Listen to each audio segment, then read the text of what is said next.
आपल्याला अंतर अशा पद्धतीने ठेवायचं आहे की आपल्याला त्या अंतरामधून चांगल्यात चांगलं उत्पादन मिळालं पाहिजे. किडींमध्ये फवारण्या कमी झाल्या पाहिजे, फवारणीवरचा खर्चसुद्धा कमी झाला पाहिजे आणि बागायती क्षेत्रामध्ये कमीत कमी खतामध्ये आपल्याला प्रॉपर नियोजन झालं पाहिजे, व्यवस्थित कापूस आला पाहिजे. नमस्कार मित्रांनो, स्वागत आहे सर्वांचं ग्रीन गोल्ड ॲग्री आपल्या मराठी यूट्यूब चॅनलमध्ये. मित्रांनो, कापूस पिकाची लागवड कशी करावी ही समस्या सगळ्या शेतकऱ्यांना आहे.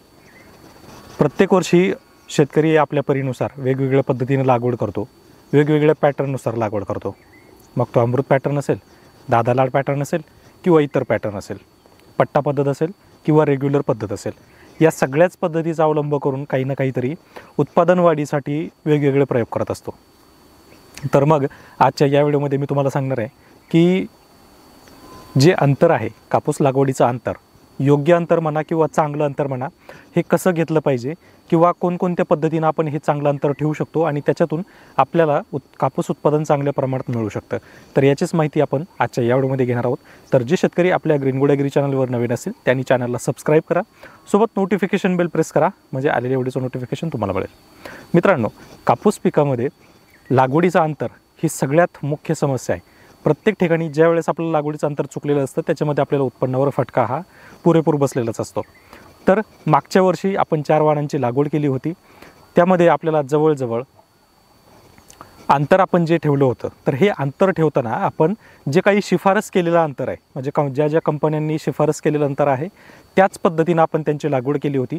आणि लागवड केल्यानंतर आपले पातेगळ झाल्यानंतरही जवळजवळ एका झाडाला ॲव्हरेज आपल्याला 80 ते 85 बोंडांचं मिळालेलं होतं.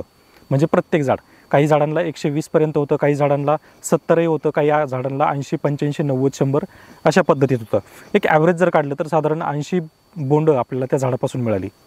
आणि उत्पादन जर म्हटलं तर जवळजवळ 27 क्विंटल 1.5 एकरमध्ये निघाला.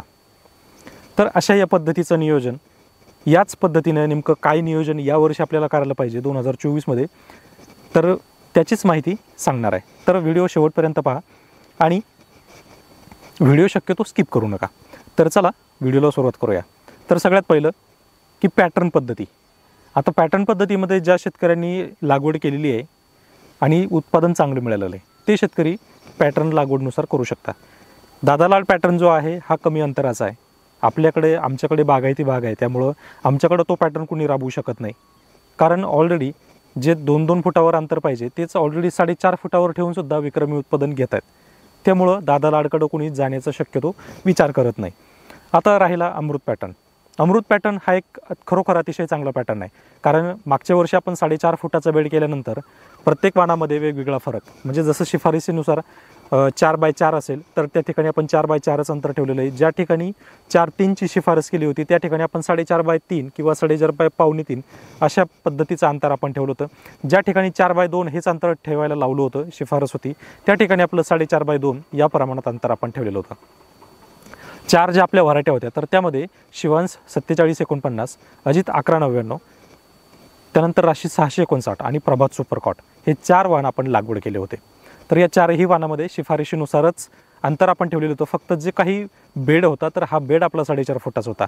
आणि या 4.5 फुटाच्या बेडमुळं झालं काय, एकतर पहिली गोष्ट झाडंही उंच झालं आणि प्लॉटमध्ये हवा खेळती राहिली, यामुळं प्लॉट बाजूलासुद्धा वाढला. जे 4.5 फुटाचं अंतर होतं हे सुद्धा जवळजवळ 5व्या महिन्यामध्ये पूर्णपणे झाकून गेलेलं होतं. म्हणजे तुम्ही विचार करू शकता की आपलं झाड फक्त उंचच वाढत नाही आहे तर बाजूला देखील वाढतं आहे. आणि ज्या खालच्या ज्या फांद्या आहेत, मेन 4 ते 5 ज्या फांद्या आहेत, या 4 ते 5 फांद्याला जर कमीत कमी 10-10 बोंड जरी लागली तरी 40 ते 50 बोंड हे तुम्हाला खालच्या 2 ते 2.25 फुटामध्येच आपल्याला मिळून जातात. मग जवळपास 5 फूट जरी आपली कपाशी असेल, 5 फूट 6 फूट 5 ते 6 फुटापर्यंत जर कपाशी असेल आणि खालच्या 2 फुटापर्यंतच आपल्याला जर 40 ते 50 बोंड मिळत असतील तर विचार करू शकता की तुम्हाला ॲव्हरेज 90 ते 100 बोंड हे आरामशीर मिळून जातं. आणि हे काही मॅजिकली नाही आहे, हे प्रॉपर लॉजिक आहे आणि हा अनुभव मी तुम्हाला सांगत आहे.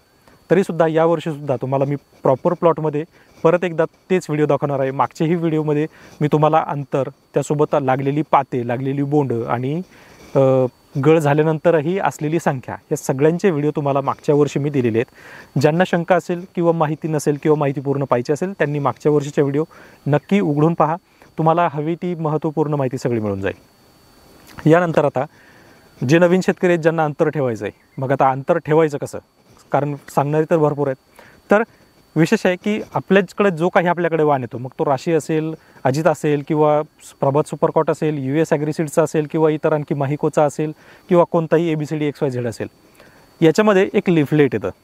म्हणजे जसं आपल्याला कोणताही एखादं प्रोडक्ट घेतल्यानंतर कंपनीकडून त्याचं लिफलेट येतं, त्याच प्रमाणात आपल्याला कॉटनचं सुद्धा लिफलेट येतं. ते लिफलेट आपण उचकायचं आहे आणि त्याच्यावर आपल्या भाषेमध्ये जे असेल लिहिलेलं मराठीमध्ये, त्याच्यामध्ये आपल्याला अंतर जे आहे तर हे अंतरसुद्धा शिफारस केलेलं असतं. मग त्या ठिकाणी काही वाहनाचं 3x2 असतं, काही ठिकाणी 3.5x2 असतं, 4x2, 4x2.5, 4.5x3, 4.5x2 अशा पद्धतीत त्यांचं शिफारस केलेलं आहे. तर ते शिफारस केल्याप्रमाणे तुम्ही लागवड करू शकता. जर तुम्हाला 4x3 असं अंतर दिलेलं असेल तर तुम्ही 4.5 फुटाचं बेड करू शकता आणि 2-2 फुटावर सुद्धा त्याची लागवड करू शकता. 4.5 फूट का ठेवा असं मी सांगतोय, तर तुमची लागवड कोणती असो, पूर्व पश्चिम असो किंवा दक्षिण उत्तर असो, दोन्ही लागवडीला तुम्ही ज्यावेळेस 4-4.5 फुटाचा कमीत कमी बेड ठेवता त्यावेळेस तुम्हाला हवा खेळती राहते आणि हवा खेळती राहिल्यामुळं जी कीड आहे, रसोषक कीड असेल किंवा इतर कीड असेल किंवा बोंडअळी असेल, हवा खेळती राहिल्यामुळे यांचा प्रादुर्भाव जो आहे हा कमी लागतो. मागच्या वर्षी बोंडअळी कमी असूनसुद्धा ज्यावेळेस अवकाळी पावसाचा फटका बसला अशा वेळेस भरपूर सारं नुकसान झालं. म्हणजे कापसाचं ॲव्हरेज जे यायला पाहिजे होतं ते मिळालं नाही. पण तरीसुद्धा कापूस हमखास चांगल्या प्रमाणात काढला, रेकॉर्ड ब्रेक काढला. पण तरीसुद्धा ह्या ज्या समस्या येतात ह्या शेवटी नैसर्गिक आहेत. पण तरीसुद्धा आपल्याला अंतर अशा पद्धतीने ठेवायचं आहे की आपल्याला त्या अंतरामधून चांगलं उत्पादन मिळालं पाहिजे. किडींमध्ये फवारण्या कमी झाल्या पाहिजे, फवारणीवरचा खर्चसुद्धा कमी झाला पाहिजे आणि बागायती क्षेत्रामध्ये कमीत कमी खतामध्ये आपल्याला प्रॉपर नियोजन झालं पाहिजे, व्यवस्थित कापूस आला पाहिजे.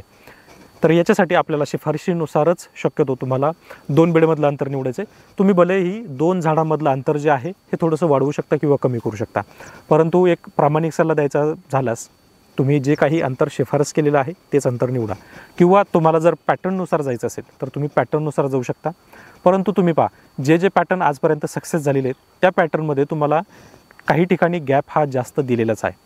कारण जास्त गॅपमध्ये झाड चांगलं वाढतं, सशक्त होतं, झाड तंदुरुस्त होतं आणि कैरीसुद्धा चांगल्या प्रमाणात लागतात आणि त्या पोचतातसुद्धा तेवढ्या चांगल्या. तर मित्रांनो, अशा पद्धतीने हा आपला आजचा व्हिडिओ इथेच संपला आहे. तुम्हाला जर काही शंका येत असेल, काही माहिती पाहिजे असेल तर तुम्ही कमेंटमध्ये नक्की सांगा, त्याच्यावर आपण सविस्तर संपूर्ण व्हिडिओ बनवू.